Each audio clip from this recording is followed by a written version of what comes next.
Before I start this morning, I just want to take a moment and reflect on how grateful we are to have so many different gifts, and to also particularly thank those on the tech deck this morning, where have just been really wonderful about stepping in, and we're really glad to welcome Ann and Gunny to the deck as well, with Brian Seamount, who's been here, and everyone else who is doing work for us. So it is wonderful to have this team together. Now, I was thinking about this as I prepared to speak with you today, and I believe that last week I said, whoa, it's been a week. And then I think the week before that I said, whew, it's been a week. And then a couple weeks before that. The thing that I want to say this morning, though, that I absolutely can say with great integrity is it has really been a week. And I am grateful to all of you who reached out to me, who told me how you were doing, who let me know how your heart was feeling and the conflicts that you had within your own heart and soul this week. And it was a great gift to have those conversations with so many of you this week. There was a lot of chaos. There was a lot of unpredictability. There were a lot of things that just kept changing every single day. As one of you said to me, I've gotten to the point where I'm not sure I want to get out of bed in the morning and see what is on the news, because you just never know what it's going to be. This was that week. Now, one of the things that I was very proud about myself during the first phase of all this pandemic bit, the shelter-in-place part. We'll have to tell the other Rodney about that, the younger Rodney about that. But I slept very well during that first part of the pandemic, the shelter-in-place part, which I was very surprised about.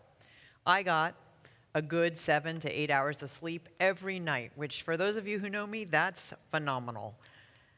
This week, not so much. I've had some sleepless nights, and I know from talking to some of you that you have as well. On one of those nights, I just decided, as you sometimes do when the sleeplessness goes on, that it was time to get out of bed and find something to read. So I grabbed a folder off the shelf, and it turned out to be a folder of documents that I had been sorting, and they're documents about my father's family.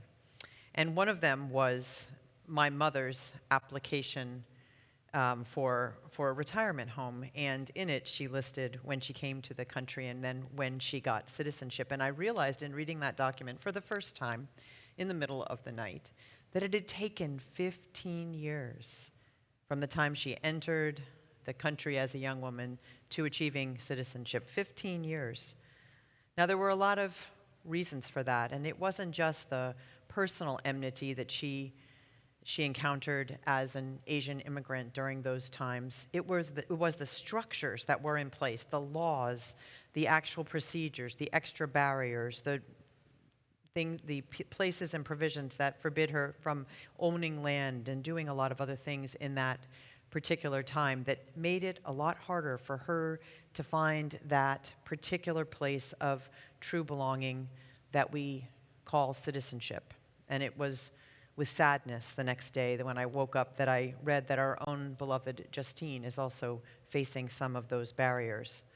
The point is, though, that welcoming isn't just about saying, hello, we're glad you're here. We're glad you came in through the port of San Francisco and now you're with us. It's about a series of ongoing commitments. And it's also about the scaffolding that we put around those decisions. And that is what we are talking about this year. No one ever completely comes in, as Rodney so beautifully said, knowing everything that they would ask of a community, but they know what they're looking for when they find it. This week, a week that was chaotic and churning, I often found myself thinking about how in Hindu and Shinto creation stories, the beginning in some of those stories the beginning of order comes out of chaos. And it is that ordering that is the first step of truly making something solid to stand on, something in which there can be sustenance and sustainability. During my 3 years of work with the Commission on Institutional Change, one of the things I learned again and again and again was how different the world looks depending on where you are positioned within it, the angle from which you're seeing it, and how important learning about all those angles can be. It's work that we've been doing here for a while from the personal standpoint, me understanding how my angle is different from yours. We've been doing that for quite a while. But we're also challenged now to look at how our structures may be constructed from a certain angle, or the way that we have set things up to only see things from a different angle, what the platforms are and what the structures are, and how we might expand those to allow a greater number of viewpoints. In the last 3 years, I would say we have only come to know how much more we need to be intentional in our welcoming and being a place of sanctuary. I felt like I got that message back through the ages from my ancestor, from my grandmother, saying, hey, don't just look at what you're doing, look at what's around you, what's there to allow you or not allow you, the gates and the gatekeepers. Recently, a youth said in a gathering that we had that it matters that we can have places where they can learn more fully about themselves, all about themselves, who they truly are, and that we can continue to challenge ourselves to hear the truth of that fullness. For that to be true, we all have holy work to do in the area of learning and acceptance and hospitality. Hospitality and learning are among the ingredients that we need to create the depth of relationship that would truly make this a place of sanctuary in a time of adversity, that solid ground that's beneath the churning waters of chaos that we all need right now to keep moving forward step by step. We need relationships that can comfort and contain and create. And if we keep learning, we're better able to figure out how to invite each other in, and how to listen to one another rather than to try to find some point of similarity, but really to listen and appreciate the differences as well. And however we come in, whether we come in rejoicing, whether we come in mourning, whether we're feeling just a little annoyed and basically safe, or if we're feeling completely despairing and unsafe, we can create that space to hear one another if we can engage in this next level of work together. It's so important to have that stamina, that steadfastness, that grounding beneath us in this time in which everything is roiling around us. We can come and be a place where people who often feel unseen and unheard in our larger communities can find a place to be. We are living in the bullseye center right now, it sometimes feels, of this bully culture. And we need these places where we can rest. Bullies thrive on chaos. Think about it.